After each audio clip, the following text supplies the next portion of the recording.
Boa tarde a todos e todas. Nós, do Fórum dos Trabalhadores em Greve da DRE São Miguel, saudamos a participação de todos. Nós estamos aqui realizando esta live que a gente pretende transformar num bate-papo sobre a situação que nós estamos vivendo no momento, né?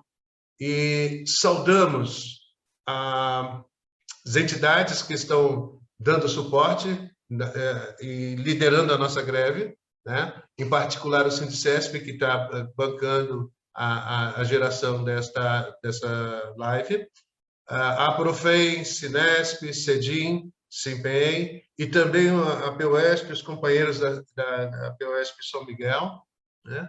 E destacamos a importância desse debate da escola pública e da saúde, né? Destacando também que a gente está há 66 dias em greve e chamando a categoria a resistir ao retorno imposto pela Secretaria Municipal de Educação, pelo Estado, né? As aulas presenciais, né? Esta atividade está sendo retransmitida pelo Facebook do Fórum dos Trabalhadores em Greve de São Miguel, né? Também o Facebook do Sindicesp e o Facebook da Brigada pela Vida de São Paulo. Essa live está sendo realizada num momento muito delicado da nossa greve, da nossa luta, da nossa resistência em defesa da vida, né? Contra a pandemia e contra as ações autoritárias, tanto do governo federal, quanto do governo estadual, quanto do governo municipal. Há um alinhamento da postura desses governos, né? E esta obrigatoriedade de empurrar, de levar na marra, né, os profissionais em educação para o trabalho presencial, coloca em risco, né, a vida não só da categoria, mas a vida de todos, a comunidade em geral, né? Este momento também é marcado por uma postura, né, no momento deste governo federal, de termos 3 ministros da educação de passagem já. Este que está em exercício também está destruindo. E, por incrível que pareça, nesse momento também, no meio de uma pandemia, nós estamos no 4º ministro da Saúde, né? E a nossa greve continua resistindo, né? E nós vamos continuar na resistência em defesa da vida, em defesa dos direitos, defesa do trabalho remoto para todos, né? A nossa live, a nossa apresentação e o debate hoje, ela tem como temática principal educação e saúde em defesa da vida, né? E essa é a temática. E nós estamos estruturados da seguinte maneira. Primeiro vai falar a professora Irene, que a gente vai dar mais detalhes antes dela iniciar sobre ela, né? A professora vai falar sobre a questão da saúde. Posteriormente, né, na sequência, a professora Débora Goulart vai falar sobre educação. E nós temos também a presença já da companheira, mãe de aluno, Sandra, né, que vai fazer uma participação também. E, neste momento, a gente vai abrir também, né, para receber comentários, sugestões, propostas, dúvidas, pelo bate-papo, pelo chat. Então, colega, todos estão convidados a fazer parte, a participar desta atividade, dessa maneira. No final, as palestrantes vão ter um espaço de alguns minutos, mais 8 minutos, para dar respostas às demandas ou acrescentar preocupações, elencar situações, fazer, enfim, o seu encerramento. Em linhas gerais, é isso. Eu queria destacar que quem vai falar primeiro é a professora Irene Duarte Souza, né? Ela é de Juiz de Fora, cidade mineira, né? Rota da Estrada Real, e tem aí o doutorado em Ciências da Saúde pela Unicamp, e que tem atuação presente na Escola de Educação Pública Básica em Minas Gerais, né? E depois a professora Débora Goulart, que é professora do Departamento de Ciências Sociais da Unifesp, né? E também professora do programa de pós-graduação em Educação da Unifesp. Então, esta live, ela tem esta perspectiva, este objetivo de fazer um debate sobre esses dois temas tão importantes, tão nevrálgicos para a sociedade brasileira, né? Em particular, para a nossa região, que é periferia, zona leste, né? E que é um dos pontos, né, em que há um ataque muito grande, né, na retirada dos direitos, no abandono, e aí, consequentemente, os efeitos da pandemia, né, da Covid-19 na região é mais contundente. Então, dando sequência, eu gostaria que a professora Irene Duarte fizesse uso da palavra, tá? Por favor, Irene, fique à vontade. 15 minutos eu te aviso quando estiver faltando 2. Avise sim, por favor. Fique à vontade. Não há nada em perder esse tempo. Queria dar uma boa noite na medida do possível para todos. Sou Irene, falo aqui de Minas Gerais. E eu sou enfermeira e vou falar um pouco da minha perspectiva da pandemia. Especialmente a respeito do retorno no atual momento. Tá? Primeira coisa que eu queria dizer para vocês é que escolas não são ilhas, elas refletem o que acontece na comunidade. Existe uma associação direta entre incidência, transmissão do coronavírus na comunidade e no ambiente escolar. Assim, quanto maior as taxas de Covid no município, maior o risco de introdução do vírus na escola e de disseminação também no ambiente escolar. Então, o primeiro critério que a gente tem que pensar para uma reabertura segura da escola é o controle da situação epidemiológica. Qualquer protocolo isoladamente se mostra insuficiente, está fadado ao insucesso frente a uma situação epidemiológica descontrolada. O sucesso da prevenção da transmissão na escola está relacionado e é muito facilitado pela prevenção na comunidade. A gente já tem indicadores internacionais, como por exemplo do CDC, que é o Centro de Controle de Doenças dos Estados Unidos, que falam dos critérios para a gente pensar no retorno, do que é seguro, de qual que é o risco de transmissão dentro da escola. E a gente tem 2 critérios epidemiológicos primários essenciais, que são a taxa de novos casos na última semana e a taxa de positividade dos exames. Aí eu vou dar só um exemplo, tem esse material disponível na internet.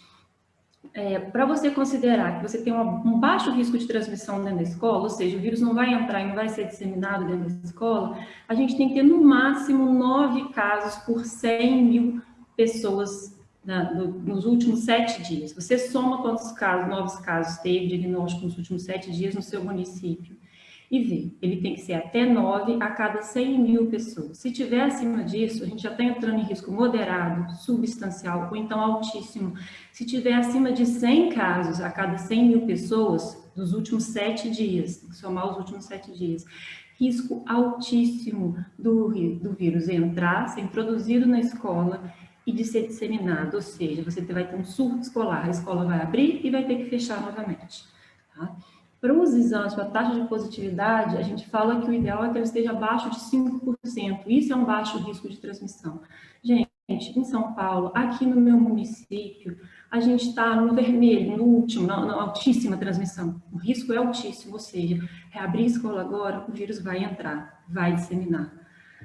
Existem outros critérios que a gente pode pensar também, que não são os epidemiológicos, mas, por exemplo, o critério de proteção do sistema de saúde. A ocupação dos leitos de UTI Covid e de enfermaria Covid tem que estar abaixo de 80%, gente. Tanto leito privado quanto leito SUS, tanto para adulto quanto pediátrico. Se a gente pensa em voltar à escola, a gente tem que ter leito pediátrico, gente.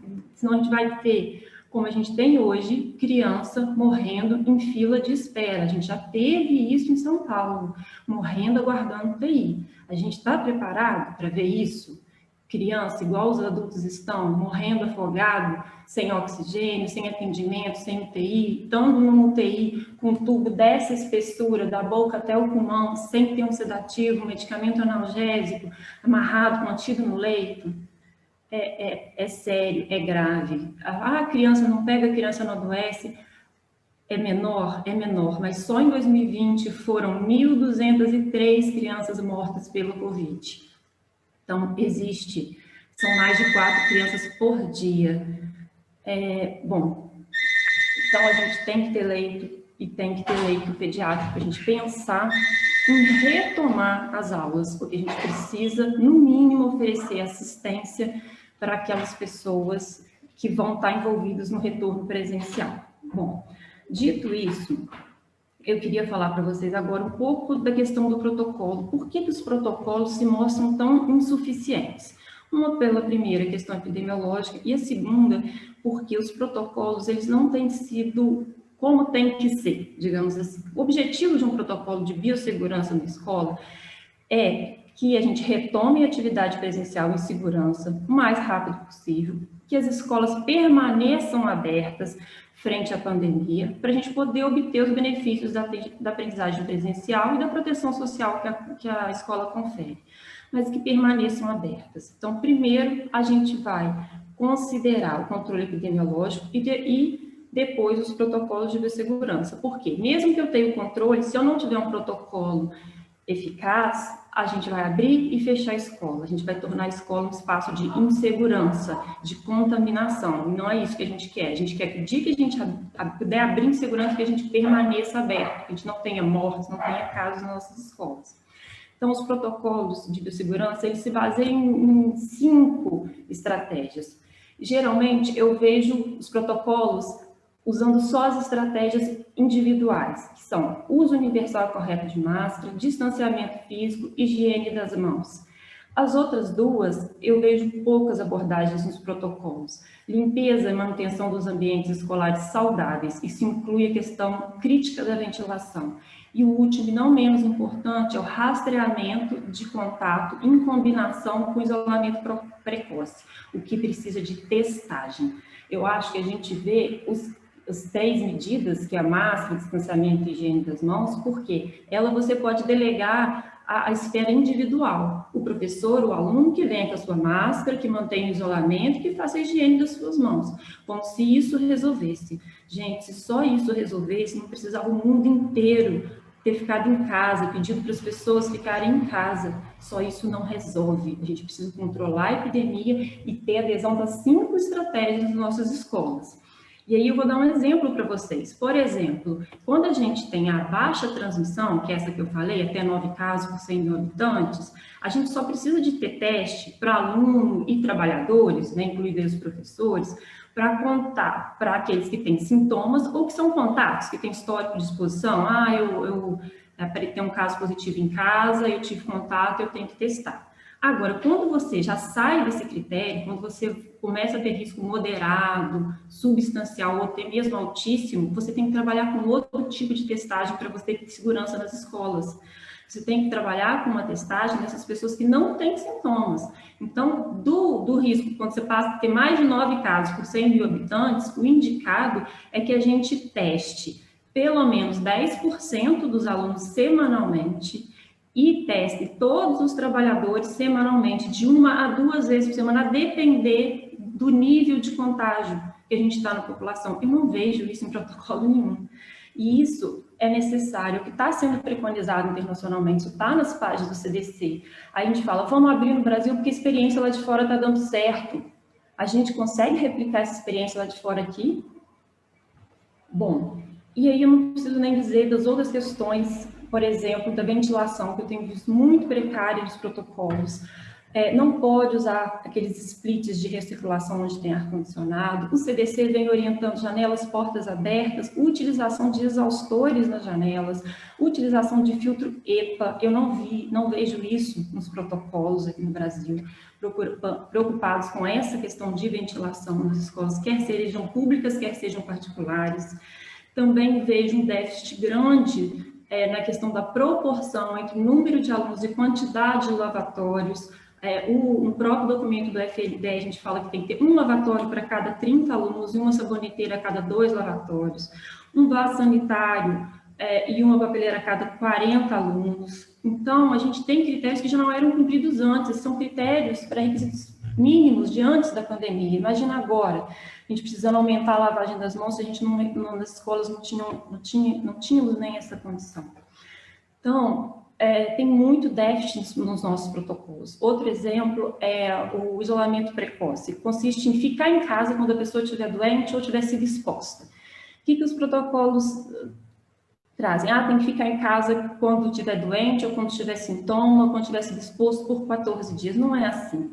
Se, por exemplo, eu falar, a mãe do João, do meu aluno lá, está com Covid, João tem que ficar em casa. A mãe dele transmite por 10 dias.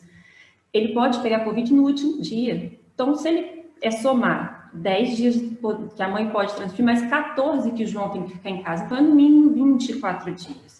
Então, existem muitas decisões a respeito disso. E quem é que toma essa decisão? Por exemplo, se eu pego um caso de Covid na minha escola, o aluno começou a ter febre, ou o trabalhador começou a ter febre no meio da aula. O que eu faço com esse aluno? Os protocolos prescritivos da área de saúde, que parece que às vezes a pessoa nunca pisou na escola, fala assim, você coloca o aluno em isolamento, aciona a família para vir buscá-lo.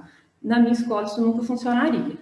Por quê? Eu tenho que ter uma sala para esse menino ficar em isolamento, ventilada, preferencialmente com banheiro que ele pode vir usar. Eu tenho mães e pais que não têm jornada de trabalho flexível para sair do trabalho e buscar esse menino na escola. Eles não têm carro, a maioria dos meus estudantes não tem carro ou moto, veículo próprio. Vão colocar esse aluno dentro do transporte coletivo, no sintoma de Covid, para transmitir para as outras pessoas do transporte coletivo, que aqui vive superlotado.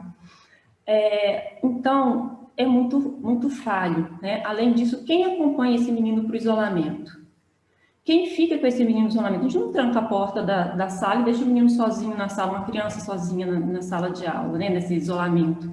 Então, quem acompanha tem que estar com EPI e tem que estar treinado para usar EPI. E não é qualquer EPI, não é máscara de pano, né? É a máscara adequada e tem que saber tirar e principalmente retirar, para não se contaminar quando vai fazer a retirada do equipamento de proteção individual. Outra questão que eu não vejo prevista em protocolo é a contratação de mais trabalhadores, inclusive professores em número suficiente.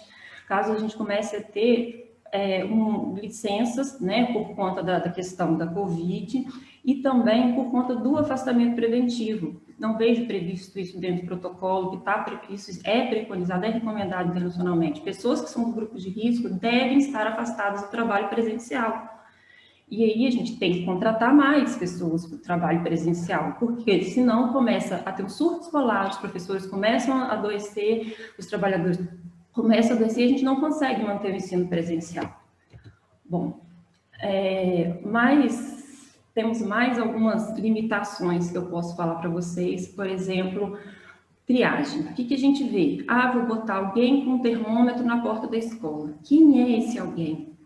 Esse alguém é o porteiro, que não sabe nem identificar se tem uma febre ou não? Lembrando que a maioria das crianças e adolescentes podem ser pouco sintomáticos ou até mesmo assintomáticos. A gente não vai conseguir pegar eles na triagem com o termômetro. Eles vão entrar infectados na escola e podem transmitir. É um porteiro que vai fazer isso? É um professor que vai fazer isso? Essa pessoa que vai avaliar esse sintoma nos alunos pode ser forçada a tomar uma decisão difícil sobre quais estudantes devem ser excluídos e até quando eles vão ser excluídos das aulas. Né? Até quando? Quando esse menino pode voltar que teve febre? Bom, além disso, essa pessoa que vai fazer a triagem, ela está muito mais exposta. Ela vai ter contato com todos os alunos numa distância menor de 1,5 m, porque ela vai medir a temperatura deles. Então, a chance dele adquirir Covid é muito maior.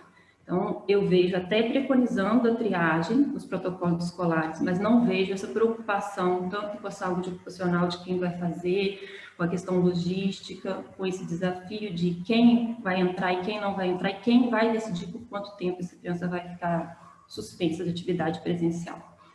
Bom, mas a pergunta que não quer falar é a seguinte: mas e se eu for vacinado? Se eu for vacinado, não tem problema, posso voltar? Gente, eu vou falar para vocês. Os trabalhadores da educação são prioritários, sim, e devem ser para vacinação de Covid como são para a gripe. A vacinação é apenas uma camada de proteção. Ela não é, como está hoje no Brasil, ela não é a salvação. Tá? Por que eu estou falando isso? Primeiro, porque são necessárias 2 doses. Eu tomei uma dose, eu não estou imune? Não. Eu tive Covid, eu não estou imune? Gente, quem teve Covid tem que vacinar. Se tivesse imune, não precisava vacinar. É só pensar um pouquinho que a gente vai chegar a uma lógica, né? Então, você tomou uma dose, você não está imune. Você tem que tomar 2 doses, né? Por quê? Por que eu tenho que tomar essa segunda dose, chamada dose de reforço? Para você ajudar a duração da sua imunidade. E por quê? Se você tem algum prejuízo da sua resposta imune, ou seja, você não ficou imune na primeira vacinação ou sua imunidade ainda está baixa, você toma a segunda para garantir a sua imunidade. Quando eu falo de duração, por exemplo, se eu tomei uma dose, você não sabe quanto vai durar, se você vai ter e nem quanto vai durar essa imunidade. Se você toma 2, a gente espera que essa imunidade seja mais duradoura. A gente também ainda não tem certeza científica de quanto tempo, quão longeva é essa imunidade. Então, é uma coisa que a gente ainda vai descobrir com as pesquisas. Então, o que eu posso dizer para vocês é fazer uma analogia que vacinas são excelentes goleiros, muito bons, mas não são 100% infalíveis. Não existe eficácia de 100%. A eficácia global da Coronavac, por exemplo, ela vai aí de 51%, agora até 62%, né? Ter uma distância maior de tempo da segunda dose, é o que está publicado para a gente. Agora, quer dizer o quê? Que 40% das pessoas vacinadas vão pegar o vírus. Então, cada 10, 4 ainda vão pegar o vírus. E, possivelmente, também podem transmitir o vírus. Então eu estou imunizado, mas eu tenho risco de levar o vírus para minha casa, para minha mãe, que é idosa, para o meu filho, que tem asma. Tem sim. Você pode estar imunizado, vai ficar sintomático. Se pegar, fica sintomático, tem poucos sintomas, mas você pode levar o vírus para sua casa. E lembrando que os nossos estudantes, adolescentes e crianças, não estão vacinados. E nossos alunos da EJA, da Educação de Jovens e Adultos, também não estão vacinados. E eles estão circulando com o vírus por aí.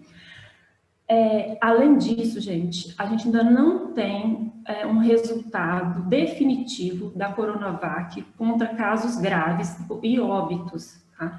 Foi divulgado aí 100%, mas o estudo teve um grupo muito pequeno para a gente ter certeza que é 100%. O que eu quero dizer para vocês?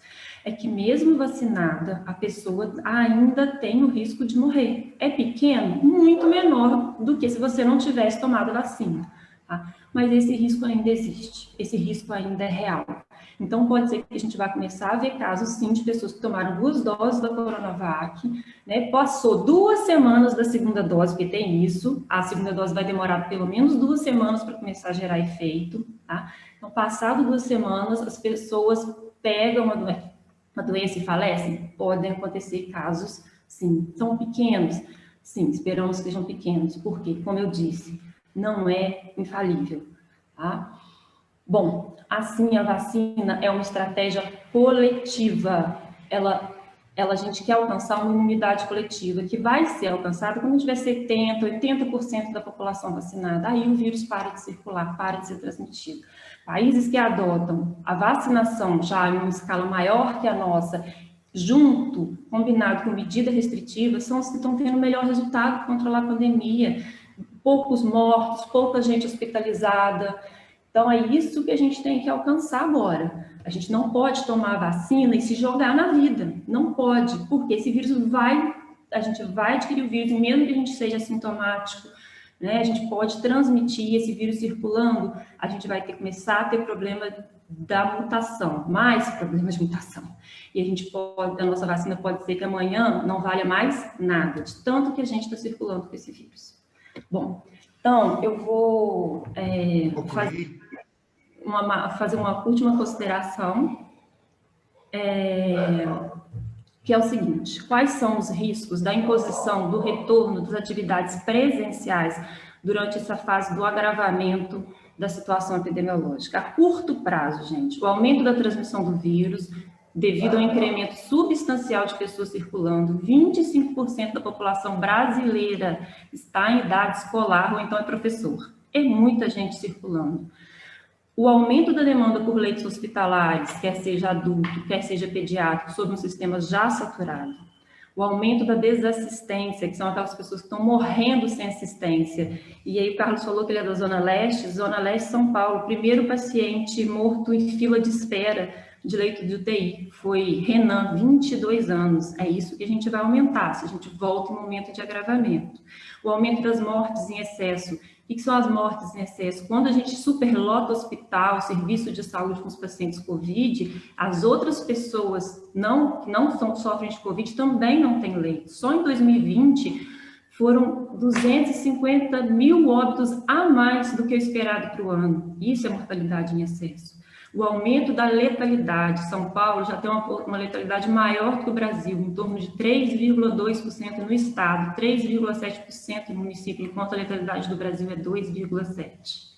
O aumento da letalidade devido à coabitação dos trabalhadores e estudantes com pessoas do grupo de risco. Só no Brasil são 9 milhões de pessoas do grupo de risco com crianças ou adolescentes em idade escolar, na mesma casa, que coabitam. Só em São Paulo são cerca de 2 milhões, esses dados são da Fiocruz. A gente também corre o risco a curto prazo do aumento de óbitos domiciliares sem assistência, sobrecarga e falência do sistema funerário. A longo prazo, a gente vai ter mais crianças órfãs da Covid. Só de março de 2020 a janeiro de 2021 foram 506 óbitos de gestantes ou de puérperas. A gente vai ter mais pessoas com sequelas de longo prazo que vão demandar assistência em saúde por um longo tempo, sequelas da própria Covid. A gente vai ter desenvolvimento de novas variantes, escape de imunidade, ou seja, reinfecção, mesmo quem já teve vai pegar de novo. E, principalmente, o risco de ineficácia das vacinas. É isso que eu queria falar para vocês. Eu acho que eu já dei meus 15 minutos, certo, Carlos? Eu ainda tenho mais alguns segundos aí. Já estourou, mas não tem problema, tá? Tranquilo. É isso, tá bom? É somente isso. Obrigada por estar podendo colaborar aqui nesse combate em defesa da vida, né? A gente está defendendo a nossa vida, a vida dos professores, dos trabalhadores da educação, dessas crianças, desses adolescentes, das famílias, do nosso povo, contra esse verdadeiro genocídio. Obrigada. Irene, tem algumas questões que a gente vai deixar para você, para que você, nas considerações finais, contemple, tá?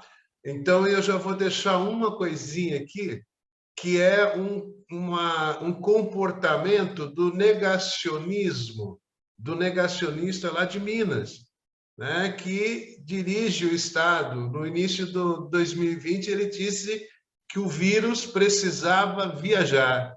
No final, você comenta para nós, por favor, na sua rodada final, tudo bem? Bom, eu queria chamar agora a companheira de luta de longa data, né? Companheira que tem um trabalho aí destacado, que está fazendo um bom debate, um bom enfrentamento aí com a equipe do gabinete que inventa notícias, né? O gabinete fake news do SEDUC, porque eles estão inventando os números. E aí o trabalho científico do grupo, né, da Repu, que tem aí a companheira Débora, de longa data de militância em defesa dos serviços públicos, trabalhando. Débora, a palavra é sua. Obrigada, Carlos. Bom, todo mundo me vê, me escuta bem? Só dar um joinha aí, tá bem. Bom, queria agradecer o Comando de Greve pelo convite, dizer que a gente está aqui também apoiando nessa greve pela vida dos profissionais trabalhadores da educação do município de São Paulo e falar a Débora precisa abrir a câmera.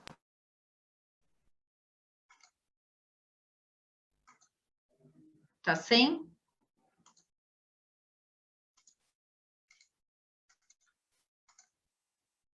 Tá com câmera agora ou sim, sem? Débora. Agora sim, ok. Tá.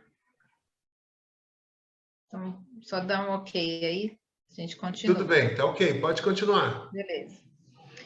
E aí a minha presença aqui, além de apoio, claro, à greve aos trabalhadores e às entidades da educação do município de São Paulo, é falar sobre um estudo que nós realizamos, a REPU, a Rede Escola Pública Universidade, que já tem 5 anos, é formada por docentes das universidades públicas de São Paulo, em nível federal e estadual, eu em Guarulhos, né, na Unifesp, no campus Guarulhos, no campus de Humanidades, e outros colegas.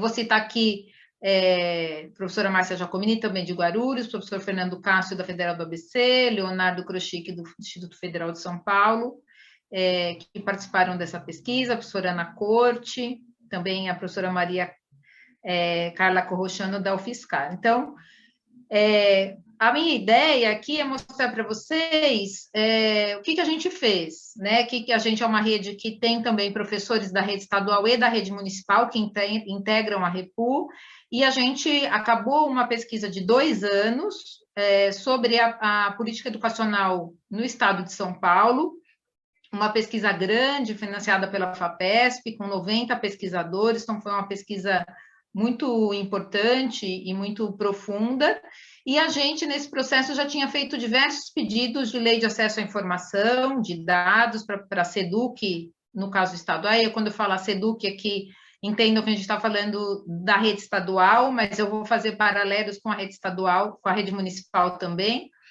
E esses dados, a gente já sabia que a gente tinha dificuldade de obter esses dados. Então, quando a gente soube do retorno presencial na rede estadual, a gente achou por bem começar um monitoramento independente, feito pela REPU.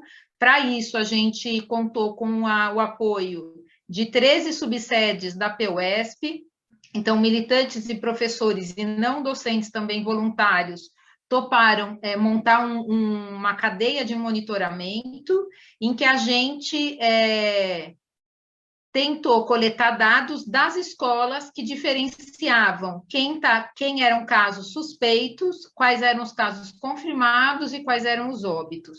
Então, a gente fez esse monitoramento e agora eu quero apresentar para vocês o resultado, porque uma questão que eu quero responder aqui para vocês é que, em grande medida, as pessoas têm visto as pessoas nas suas redes de amizade, familiares, adoecerem, virem a óbito, e, ao mesmo tempo, o governo do estado e também a prefeitura de São Paulo vem a público dizer que as escolas são mais seguras do que qualquer outro lugar no estado de São Paulo. E a nossa vivência, a nossa experiência, inclusive tendo que fazer velórios e enterros de parentes nossos, diz exatamente o contrário. E aí a nossa pesquisa tenta explicar por que a nossa vivência e o que os governos do estado de São Paulo dizem não bate uma coisa com a outra. Então, a nossa ideia aqui, a minha tentativa aqui é tentar explicar isso. Algumas coisas eu vou passar mais rapidamente, e aí depois, se ficar dúvida, vocês falam lá na frente, tá bem? Eu vou projetar aqui, vocês vão me dizer se está tudo bem, vocês estão vendo direitinho, porque depois que eu projeto, eu não vejo mais vocês. Está aparecendo. Tá. Então, ótimo. Então, esse é o monitoramento, né, de casos de Covid no estado de São Paulo, que nós fizemos. Eu vou passar esses 3 momentos, os números irrealistas do boletim da SEDUC, o processo de restrição e o resultado do monitoramento, que é o que mais interessa para nós. Mas essa questão da restrição dos dados também é bastante importante.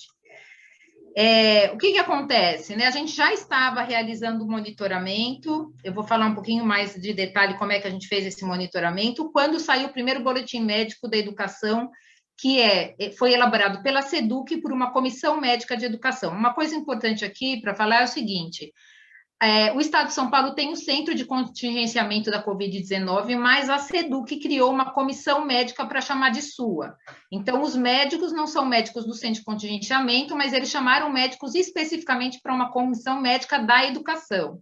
E aí, o que a gente teve nesse boletim foi essa conclusão, né, de que a incidência notificada pelas escolas públicas e privadas foi 33 menor do que a do Estado. Significa o seguinte: se você morar dentro da escola, você tem 33 vezes menos chance de pegar Covid do que se você estiver em qualquer outro lugar do Estado.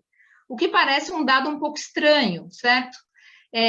Mas essa é a conclusão a que eles chegam. E ainda, além dessa conclusão, eles dizem o seguinte: que a frequência presencial nas escolas não parece contribuir de maneira significativa para a transmissão comunitária, ou seja, é como se a escola e a comunidade, a escola, o território, não tivesse conexão, né? Não importa se os casos explodem no município, parece que na escola não acontece o mesmo. E se você vai para a escola, isso não incide sobre o contágio no município, né?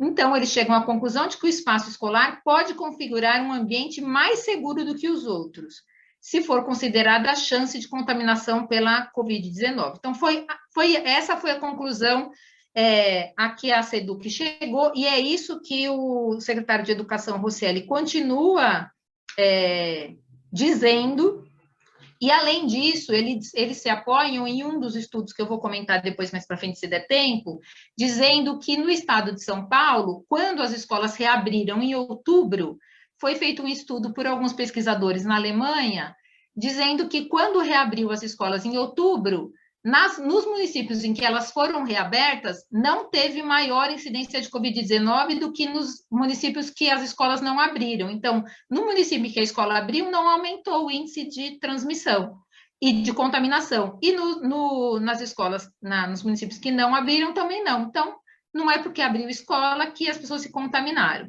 Então, ele usa esse estudo e ele usa o boletim do SEDUC. Mas o que o boletim da SEDUC fez? Ele fez o seguinte: o denominador é a população total escolar. Então, o que eles usaram, né? O número total, assim você deveria fazer, né? O número da população em risco, né? Ou seja, a população em risco é diferente da população total da escola, certo? E o numerador é o total de notificações de casos confirmados entre docentes, servidores e estudantes das redes municipal, estadual e privada. Então, foi isso que foi usado, tá? Então, para fazer o cálculo do coeficiente de incidência da SEDUC. Então, esse número aqui, ele vai ser olhado a partir de 100 mil habitantes. Então, qual é o número de contágio nas escolas para cada 100 mil habitantes? Só que como foi que eles fizeram isso? Eles pegaram o denominador e superestimaram o denominador, porque eles estão considerando como comunidade, entre fevereiro e março de 2021, todas as pessoas da comunidade escolar, ou seja, estudante, professor, funcionário, todo mundo, certo? Das escolas estaduais, municipais e privadas. Só que a gente sabe que a frequência nas escolas foi muito menor do que 100%. Na verdade, ela estava limitada a 35%. Eles, não felizes em não usar 35%, eles usaram o número total, eles usaram 100 milhões de pessoas como denominador. E a gente sabe também que muitos professores, além esse número de 35%, ele já seria bastante significativo se ele não fosse usado o número total, mas a gente também sabe que em muitas escolas esse número não chegou, não foi atingido, os 35%, foi muito menos do que isso. Além disso, professores e funcionários também não voltaram na sua totalidade, porque por muitos são grupos de risco mais propensos à Covid-19, aos casos graves, que são os maiores de 60 anos, com comorbidades e etc. E os numeradores foram subestimados. Então, o denominador você aumentou e o numerador você diminuiu. Por quê? Porque eles estão usando aqui para o cálculo servidores e estudantes como o total da escola. Então, é como se eles estivessem considerando que, aqui no caso, né, a gente tem 7% da população escolar é trabalhador em educação, e 93% são a população da escola, tá? Desculpa, no denominador é a população total, tá? Nas redes municipais e nas escolas particulares, aqui também tem um caso que quando você coloca aqui os casos notificados, evidentemente que você tem uma notificação muito maior de professor do que de estudante. Então, se você considera tudo isso no mesmo bolo, sem separar qual é a notificação de contágio de professor e de estudante, você acaba distorcendo também os dados. As redes municipais e as escolas particulares não foram obrigadas a notificar os casos. Então, eles estão considerando a população do universo da pesquisa como total dos estudantes e professores, só que eles não estão considerando que parte dessa população nem foi obrigada a notificar o CIMED, que foi criado justamente para isso. Então, mistura rede municipal, estadual e privada e causa uma subnotificação de casos, porque eles não são obrigados a notificar, certo? Então, o coeficiente de incidência, ele vai lá para baixo. O que aconteceu, então? A gente, quando observou isso, né, esses problemas gravíssimos de metodologia, e que eu vou dizer para vocês, qualquer estudante de estatística 1, de qualquer curso superior brasileiro, sabe fazer essa conta, né? Ainda mais quem trabalha com epidemiologia, sabe fazer essa conta, portanto, esses erros são grosseiros.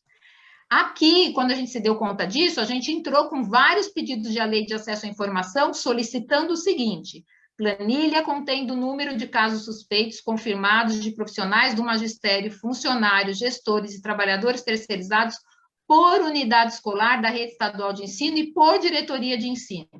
Qual foi a resposta? E aí a gente está falando de 2, 3 pedidos que foram até a última instância e foram respondidos de maneira evasiva, como no caso, no momento a equipe da CITEM, a Prodesp, a Comissão Médica de Educação estão mobilizados na elaboração e homologação dos indicadores do processo e resultado que farão parte do painel de monitoramento. O painel de monitoramento não foi criado, ele não está em funcionamento.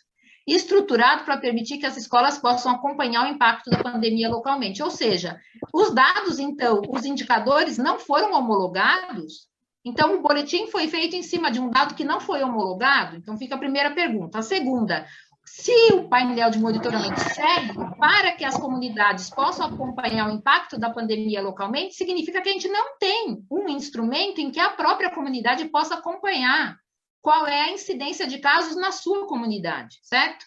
Então, esse é um caso grave, depois a gente pode voltar a falar sobre isso, que a gente começou uma campanha que é hashtag Rocieli mostre os dados. Por quê? Até hoje esses dados não são públicos. Isso diz respeito à saúde da população do estado de São Paulo, dos municípios paulistas. Então, essa é uma obrigação do governo de tornar público, e é ilegal que ele mantenha esses dados sob sigilo, porque é o que eles têm feito, né? Ou seja, eles tornam público o dado tratado à maneira da Comissão Médica e da SEDUC.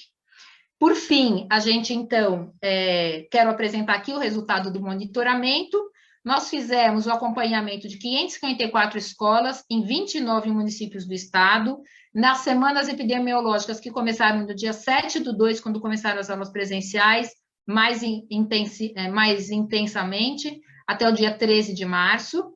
Dessas 554, por questões metodológicas e de manter a coerência da seriedade da pesquisa, nós usamos os dados de apenas 299 escolas, porque foram escolas que tiveram informações consecutivas.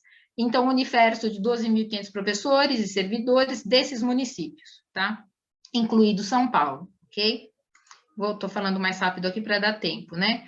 Nós coletamos separadamente o que o Estado não fez, suspeitos, confirmados e óbitos, porque isso pode distorcer. Você considerar que o suspeito de uma semana é automaticamente confirmado na outra. Então, e também os confirmados de uma semana pode não ter sido suspeito na semana anterior, então isso tem que ser separado. A gente usou o universo de professores de cada escola que foi estimado segundo o censo escolar de 2020, considerando a totalidade, nesse caso, de professores e funcionários, e separamos isso da população de estudantes, certo? A gente, então, está considerando que a gente está estimando que aproximadamente 35% dos professores funcionários permaneceu em trabalho remoto, né? E o universo adotado, no nosso caso aqui, é superestimado. Por quê? Porque a gente não sabe, a gente não consegue estimar, a gente acha, né, que a gente tem um limite inferior para os coeficientes de incidência calculados. Por quê? Porque a gente não tem por conta da forma como a gente coletou os dados, ou seja, se algum professor ele foi afastado, mas ele não disse que foi por Covid, a gente não calculou, certo? Então, a gente tem ciência de que os nossos dados eles estão subestimados, tá? Ainda assim, quais foram os dados que nós obtivemos, tá? A gente pegou os dados de Covid-19 da Fundação SEAD para estimar a população adulta entre 25 e 59 anos. Então, nós não tratamos de contágio e óbitos de estudantes, só de trabalhadores da educação. Também tiramos os funcionários, os servidores, porque os dados do censo são muito imprecisos, então a gente usou apenas os dados de professores, que são dados mais precisos, para a gente ter mais segurança na pesquisa que a gente estava fazendo, tá? Então, o que a gente chegou? Chegou a esse dado aqui, tá? Esse dado vermelho são as escolas estaduais monitoradas. Então, o que a gente percebe? Que na primeira semana, a incidência entre professores entre 25 e 59 anos é 150% maior, e na última semana chega a ser 230% maior, tá? Em relação à primeira semana. O crescimento é de 138% se comparado à população, de 138%, enquanto a população de 25 e 59 anos do estado de São Paulo, o aumento foi de 81%. Então, o que a gente percebe? Entre os professores, a gente tem 2 vezes 4% a mais de chance dos professores se contaminarem na escola, de serem contaminados, do que quem não é professor, né? Ou seja, ser professor de educação gera uma situação de maior incidência de contágio. Se a gente comparar esses dados com o boletim da SEDUC, esses dados são 60 vezes maior. Por quê? Porque a SEDUC, veja, aqui, ó, é o estado de São Paulo em verde, tá? Aqui, esse azul é o boletim da Secretaria de Educação. Então, é como se na escola fosse o oásis. Então, a solução para o Covid é todo mundo correr para a escola. Porque a escola é o melhor lugar, o lugar mais seguro que existe. Lá ninguém pega Covid. Eu falei que isso só seria verdade se todo mundo fosse caseiro de escola e brotasse na escola e nunca mais saísse de lá. É a única chance desse dado ser verídico. Como isso não existe, esse dado não é verídico, certo? E aí, eu quero passar aqui, porque eu acho que está acabando, né, Carlos? Para terminar, gente, eu quero só... aqui tem o caso de Osasco, mas eu não quero chamar atenção para o caso de Osasco. A gente chamou atenção no material que a gente fez, mas eu quero chamar atenção para São Miguel Paulista, tá? Que porque aqui interessa para vocês. O caso de Osasco é esse azulzinho aqui que cai, tá? O verde é o do estado de São Paulo. O vermelho de todas as nossas escolas pesquisadas. E o caso de São Miguel Paulista é o em preto, que é esse que sobe. O que mais sobe, tá? Qual é a questão aqui, gente? São Miguel, qual foi a explicação que a gente teve? Por quê? Porque quem coletou esses dados foram professores e voluntários, que são ou funcionários da subsede, ou que são funcionários de escola, que coletaram os dados de incidência e óbito. O que a gente pediu para eles fazerem também? Um diário de campo. O que estava acontecendo semana a semana na escola? Se as pessoas estavam sendo testadas, se elas estavam informando a escola, se a escola estava informando a comunidade, se teve surto naquela escola. E o que a gente percebeu? São Miguel em comparação a Osasco. Osasco tomou iniciativas como afastar preventivamente quem tinha algum sintoma, mesmo que não tivesse feito testagem.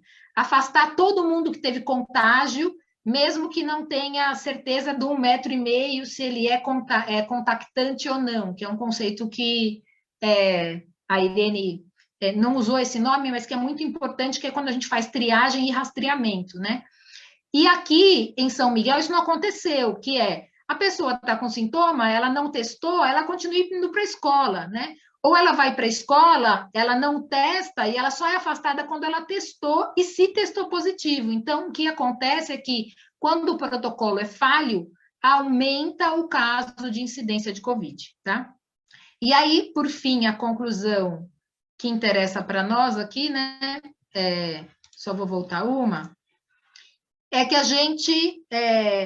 a nossa amostra, então, mostra que os resultados de incidência entre professores é 192% maior que a incidência na população estadual com a mesma faixa etária, tá?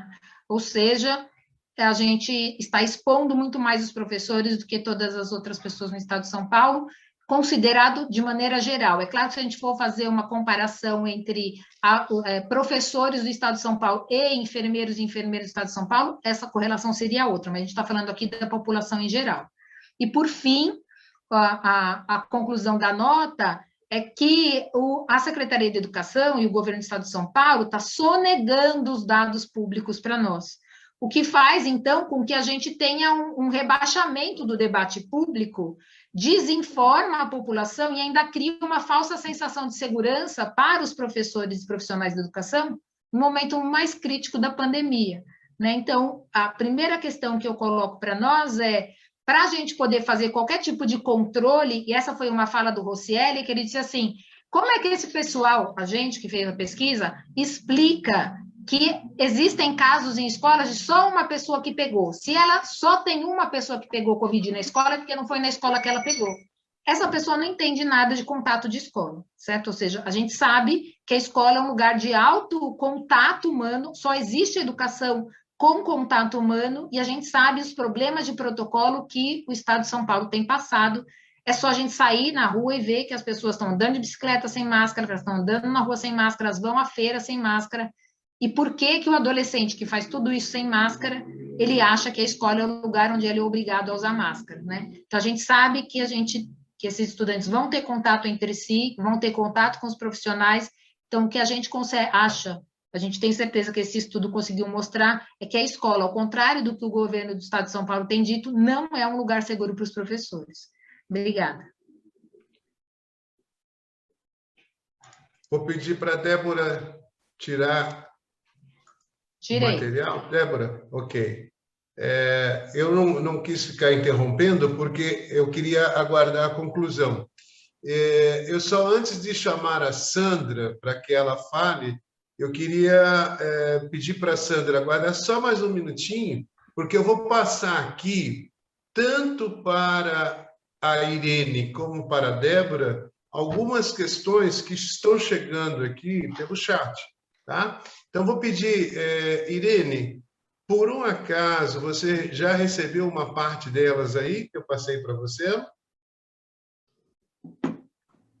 Ainda não, mas vou olhar aqui. Tá chegando, uma parte dela já está no seu Zap. E eu pediria, então, que vocês acompanhassem Débora e Irene. A primeira é especificamente para a Irene, que é com relação à testagem e à condição de isolamento, tá? Também a questão do preparo de papeleiras e saboneteiras para as escolas, né? A importância disso, né? Que você também comente na rodada final a questão do jovem de 22 anos que morreu na Zona Leste, né? Que a gente precisa debater isso, repassar isso. Para a Irene também, o anúncio do governo do Estado, né, da liberação da vacina para uma parcela com a linha de corte com mais de 47 anos, trouxe uma esperança, né? E aí cria-se uma expectativa. A gente está pedindo aqui que você desenvolva sobre isso, né? Sobre uma falsa segurança. Para a Débora, né? Que você faça uma abordagem mais específica sobre a questão dos profissionais e estudantes. Nesse finalzinho, Débora, que você abordou, eu acho que você precisa retomar. E também a questão da pesquisa, incentivar, porque eu tenho aqui a necessidade de contrapor o governo com essa pesquisa, que você desenvolvesse nessa questão do embate científico, né? Também sobre isso. Deixa eu ver aqui. Tá. A gente está aguardando aqui, recebendo, tem elogio já, né? Tem reconhecendo o trabalho, matéria da Rebu, né? A ineficácia dos dados do governo, né? E a questão da importância deste estudo para debater e preparar a categoria e confrontar o Roscielli, né? A gente tem que observar o seguinte, né? Esse estudo também, a gente está valorizando esse trabalho por quê? Porque o estudo está sendo usado como um trator no estado de São Paulo e pressionando as prefeituras, inclusive também, em São Paulo não precisa pressionar muito, né? Mas esse é o caminho também. A questão da pandemia, ok, agregar o debate, Roscielli negacionista, e a questão de CPI, né? Tem gente aqui já apontando que pode ser base de uma CPI na esfera municipal e estadual esses dados, né? Então eu quero que vou pedir desculpa aqui as colegas palestrantes elaborem seus comentários, né, para outra rodada, e vamos ouvir então a Sandra Campos, que é mãe do Vinícius, né? Mãe do Vinícius, da MF Pedro Yamaguchi Ferreira, né? Ok? Andréia, libera a Sandra para nós aí, ok? Eu vou fechar o meu. Sandra, é com você, fica à vontade. Bom, boa noite a todos, todas e todes. Eu sou Sandra Campos, mãe do Vinícius.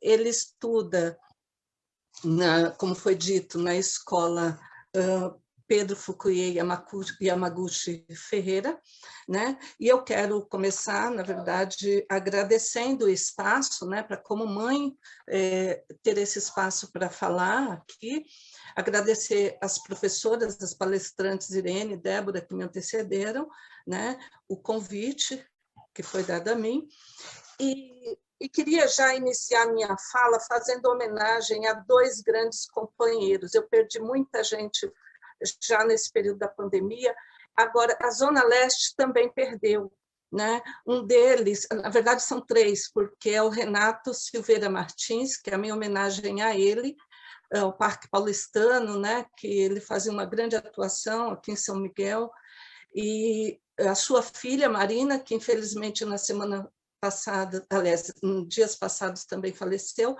e no início da pandemia, logo após a campanha, o Maxwell Moreira Moraes, né, que também veio a falecer. Então, a minha fala hoje também vai em homenagem a essas pessoas que muito representaram e representam, né, pela sua história de caminhada. Bom, primeiro, eu também queria agradecer aos profissionais da educação da escola Pedro Fukuyê, porque eles estão nessa luta pela vida, né? Eu entendo que o meu filho, e aí eu estou falando pelo Vinícius, mas é claro que isso se estende a todas as crianças e a todo o corpo docente e discente da escola, além de todos os profissionais que estão dentro dessa cadeia da educação, né? Infelizmente, eu não falo por todos, porque as opiniões são diversas, né? Mas eu entendo que o meu filho não é cobaia, né? Infelizmente, como a gente pôde ver, a professora Irene colocou, essa questão da saúde ainda não se tem, existe muitos cientistas que estão debruçados sobre tudo isso, mas a gente não tem uma definição exata ainda de qual é o teor, né? Cada dia surge uma novidade. E aí entra numa questão que...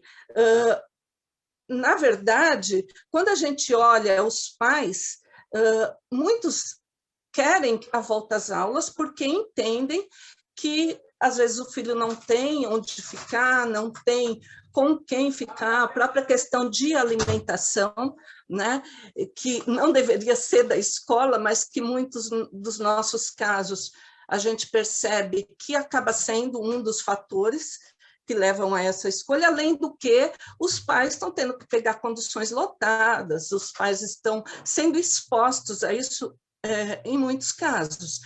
Então, hoje, você julgar os pais que eles querem ou vão brigar na escola para poder... Não dá para a gente ser injusto. Os motivos são inúmeros, né? E aí, se a gente perceber qual é a aproximação desse pai com a escola, ele vê como o braço do Estado, é onde ele tem um canal de diálogo mais próximo, é onde ele pode descarregar, porque hoje, com a questão da saúde, ele não vai para dentro do posto de saúde muitas vezes reclamar, né? Aliás, ele tem evitado, inclusive, ir. Agora, na escola não, eu posso cobrar isso. Agora, para mim, não faz muito efeito, porque se é essa questão de que a criança vá para a escola, para não ficar em casa, enfim, vários outros fatores, uma vez por semana não vai mudar a vida dessa criança e nem dessa família, né? Então, eu acho que a gente precisa de um esclarecimento, mas acredito que a luta pela vida, ela se faz necessária a todo momento. Então, mais uma vez, parabenizando a esses profissionais que entenderam que lutar pela vida e lutar, no caso, também pela educação remota nesse momento, é a questão mais adequada que se tem a fazer, né? Então, os pais, eu coloco como aliados nesse processo. A nossa sociedade, né, já que é uma questão multifatorial e que, na verdade, deu um holofote muito maior às nossas desigualdades, né? A gente sabe que tem muitas pessoas sofrendo por inúmeras, tanto de perdas, né, que a gente sabe que ainda vai ter isso. O professor vai ter muitas vezes que lidar com um aluno que perdeu quase toda a sua família, né? E como é que se lida com isso? Que preparo se tem para isso? Então, para o governo, parece ser muito simples, né? Ah, eu faço uma pesquisa assim, sabe, não explico direito, jogo na mídia e falo que está tudo bem, volta lá, que lá vai ser o play center, né, de que as crianças vão estar resguardadas. E, na verdade, não é isso, né? Nós sabemos que não é isso. Os próprios professores, a própria docência está sentindo na pele, perdendo também pessoas queridas, né?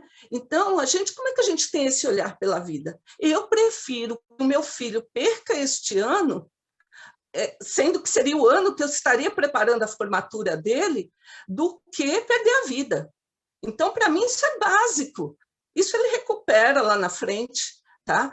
Agora, o que ele não pode é perder a vida. Então, a minha avaliação em relação a tudo isso, se a gente for olhar a questão do contexto geral, né, da conjuntura que a gente tem hoje, pouquíssimas pessoas estão vacinando, infelizmente, né? Então, a gente tem que brigar junto por vacina já. E vacina para todos, porque se eu estou dando a vacina para os professores. Tá, mas qual a faixa etária?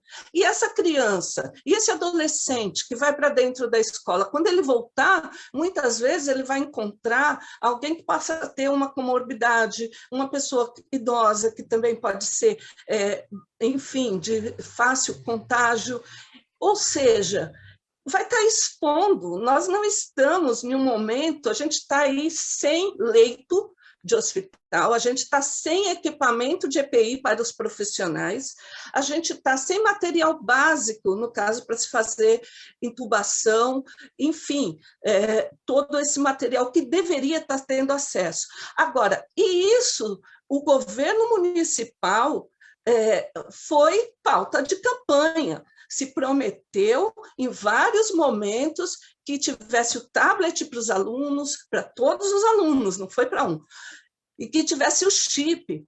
Então, tem muitas crianças, o ensino remoto também só vale a pena se for para ter acesso a todos, e não apenas para um. Tá? Acho que eu já me estendi aí dos meus 5 minutos, né, Carlos? Eu acho que, de uma maneira geral, dentro desse desconhecimento dessa doença, a gente percebe que as famílias estão muito desamparadas, a nível social mesmo, né? Econômico, social, psicológico. A gente vê, eu atendo profissionais da saúde e tenho visto a demanda que vem vindo, porque eles estão sobrecarregados dentro disso, a quantidade de vacinação aquém, né? Dentro da linha do tempo, porque já devia estar muito mais... no caso, já ter dado muito mais vacina nas pessoas do que o número que tem sido dado hoje, né? E acho que, de uma maneira geral, é isso. Eu escrevi algumas coisas aqui, mas uma das questões que eu quero ver estamos juntos e lutaremos juntos pela vida, né? A educação, sim, faz parte de um espaço desse conjunto todo. Então, nós temos que estar unidos. O momento agora é de união. O momento agora não é de individualidade, né? Então, para mim, a solidariedade é o que vai dar o alento e o amor nas relações que a gente tiver, ok? Gratidão e até a próxima. Obrigado. Obrigado, Sandra. Muito boa fala, parabéns. Nós estamos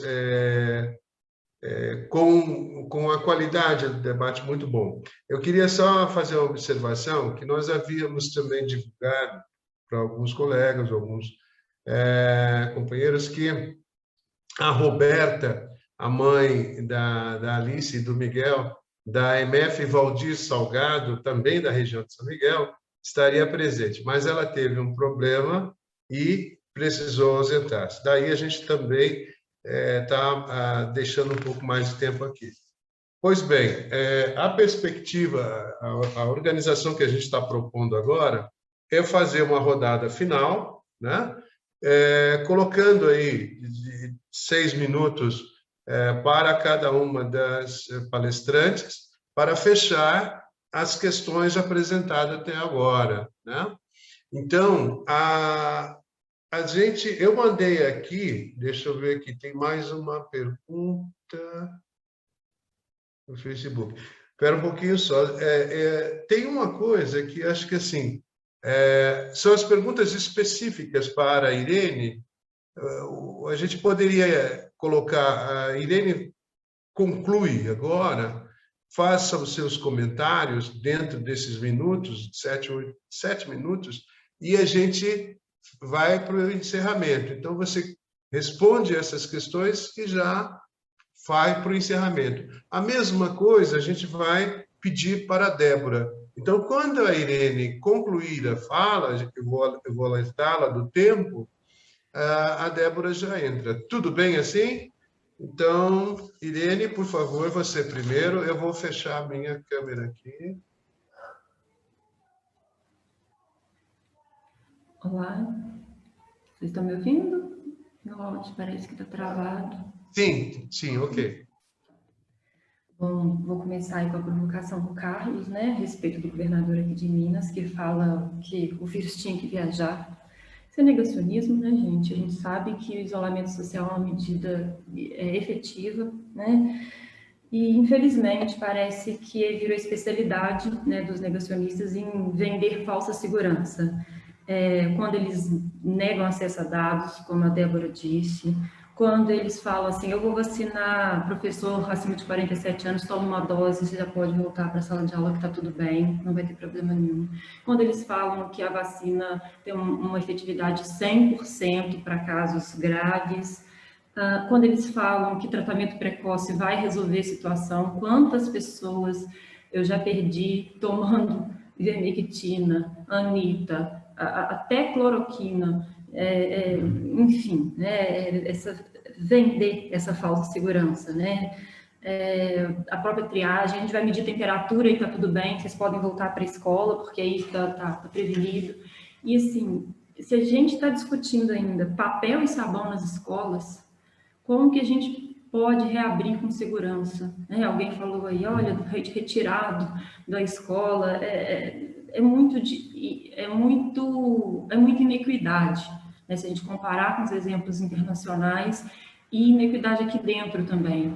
É muito grave a carga desproporcional que as pessoas mais vulneráveis têm da Covid. Elas morrem mais, elas adoecem mais. A gente já tem um estudo das 250 mil primeiras internações que a gente teve no Brasil de Covid, que chegou a essa conclusão, né? Com a população negra, com a população, enfim, que é mais vulnerável socioeconomicamente também. A pior variante, a mais letal, a mais contagiosa, é o negacionismo. Ele deixou o vírus viajar, agora a gente tem uma variante, por exemplo, mineira aqui, com 18 mutações, foi encontrado em Belo Horizonte, 18 mutações nunca antes vistas, a gente não sabe se a vacina sequer vai servir para ela. O vírus viajou tanto, está viajando tanto, que o grupo de risco agora é ser brasileiro. Ser brasileiro virou grupo de risco. A gente está se tornando uma ameaça mundial, um celeiro de variantes. Bom, é muito complicado a situação. O que eu posso deixar de recado final aqui é que educação não é essencial. Educação é um direito essencial. Ela não é um serviço essencial. Tá? Por que eu estou falando que ela não é um serviço essencial? Eu trabalhei por muitos anos em hospital, em UTI, e serviço essencial é isso. É aquele que, se faltar, ele põe em risco, né, a própria vida da pessoa. A educação, ela é um direito essencial da criança, da sociedade. Por quê?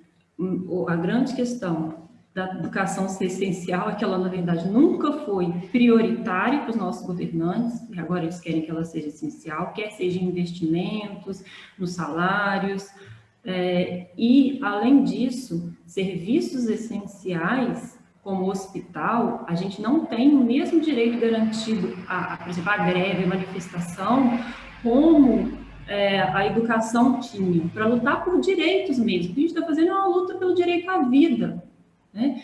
Então, quando a gente fala que educação é serviço essencial, a gente também não vai tirar o direito, a luta, né, a manifestação da greve. A gente vai ter que funcionar igual ao hospital. Se entrar de greve, tem que manter no mínimo 70% dos leitos funcionantes. Então, a gente talvez esteja mais perto do que se tornar um escravo essencial, do que um serviço essencial, do que um direito essencial. Então, é isso que eu gostaria de falar. Diante aí o projeto de lei que está para ser votado, a educação tem muito a perder, exatamente porque ela nunca foi, e não continua sendo prioridade. Muitos países conseguiram voltar à educação sem advento vacina, com controle da pandemia, mas são países que levaram tanto a educação quanto a pandemia a sério. É isso. Obrigada, viu, pelo convite, por tudo, pela abertura aqui.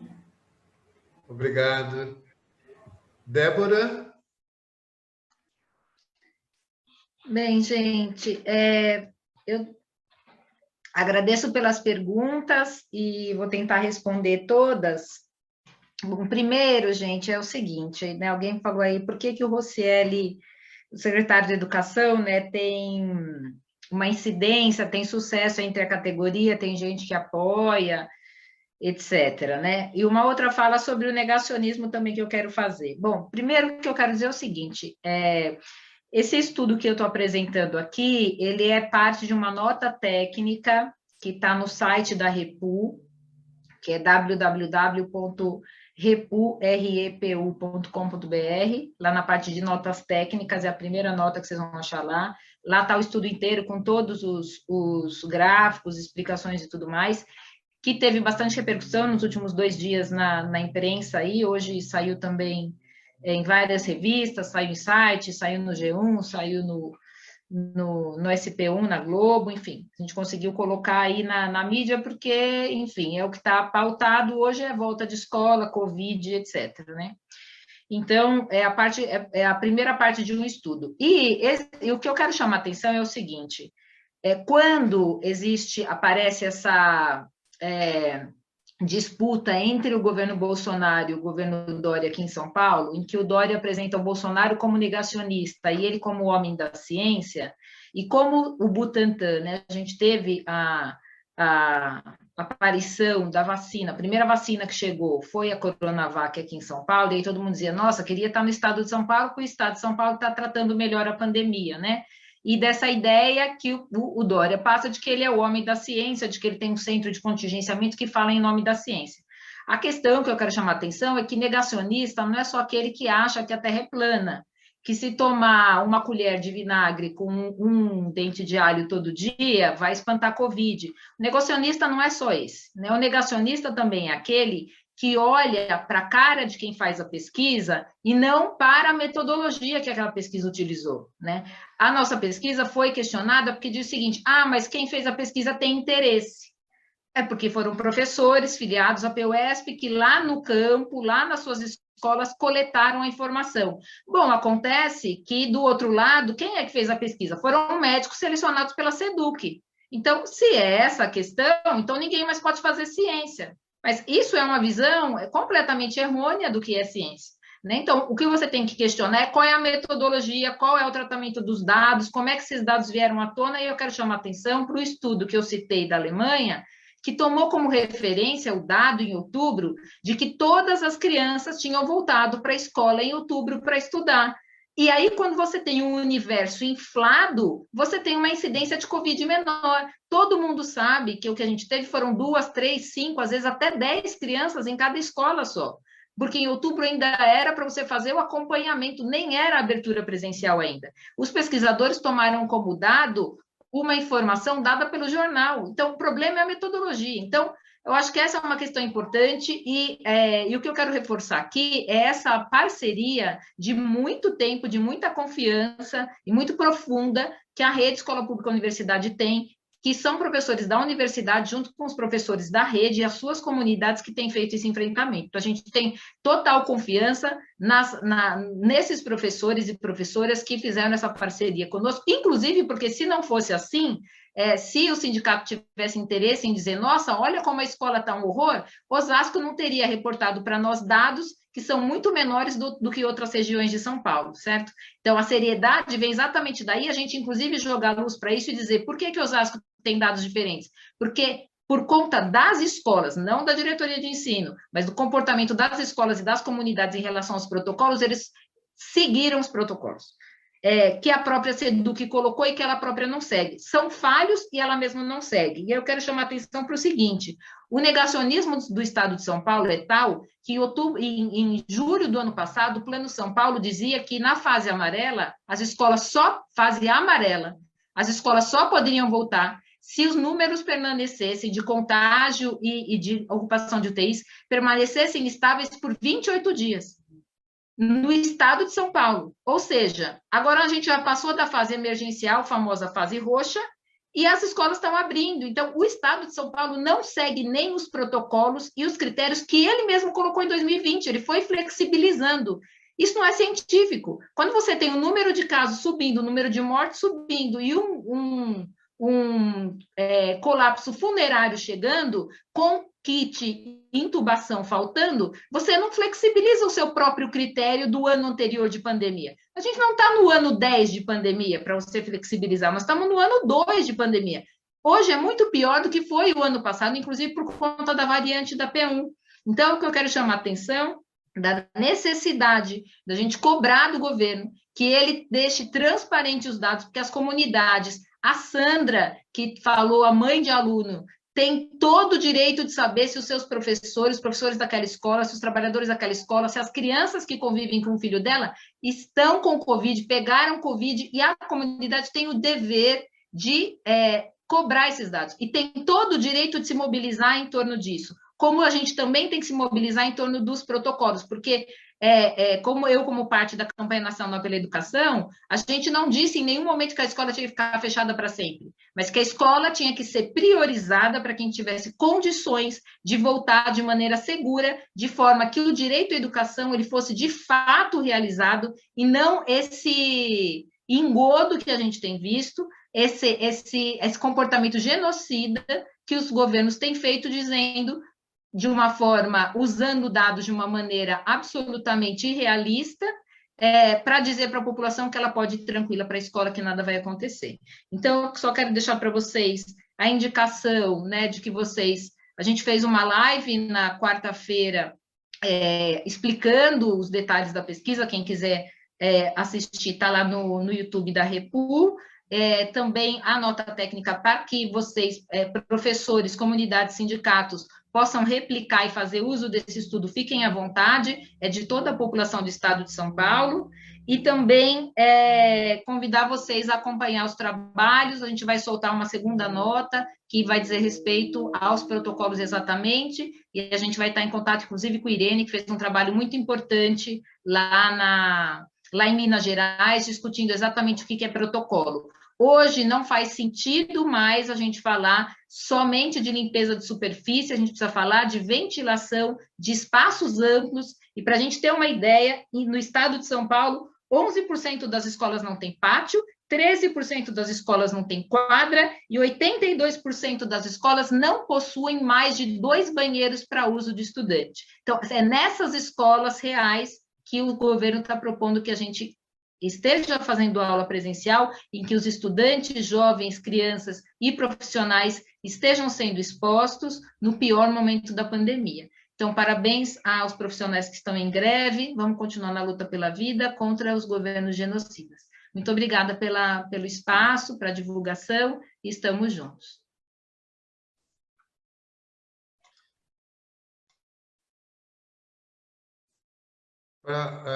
Queria só fazer uma observação, que é com relação a uma informação que veio agora no chat aqui, mas a gente não tem muitos detalhes da pergunta, é com relação à situação dos professores eventuais, né? Que essa é uma questão da rede estadual. Então, eu gostaria de depois passar essa questão para os colegas da rede estadual também, né? E agradecer, né? Tem mais uma questão que chegou também aqui, que é a seguinte: o governo do Rio de Janeiro está requisitando sedativos de clínicas veterinárias para uso nos kits de intubação, né? Olha o grau, né, de calamidade que chegou a coisa, né?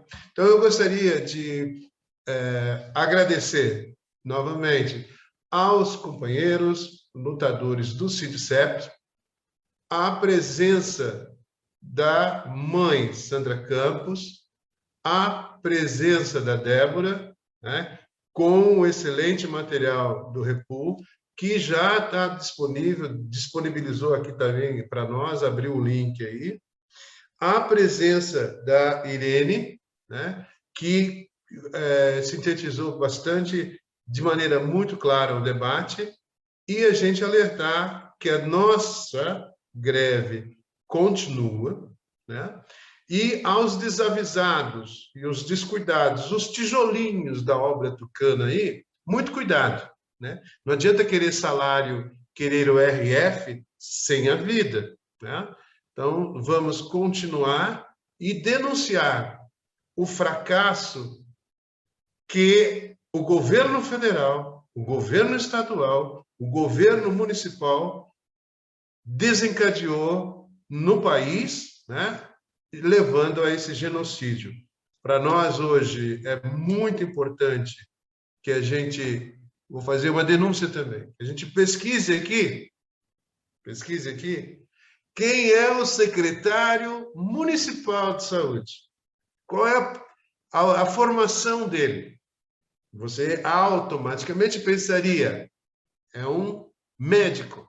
Não, ele é professor de história, a formação dele é de história, né?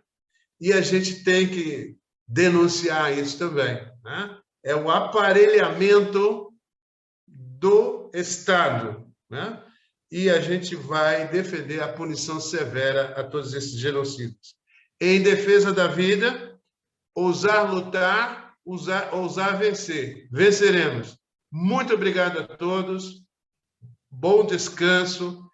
A greve continua. E fora Bolsonaro, né, gente? Fora Bolsonaro. Fora Sim, Bolsonaro. Cláudia. Fora genocida. Até mais. Fora, fora. Fora Bolsonaro.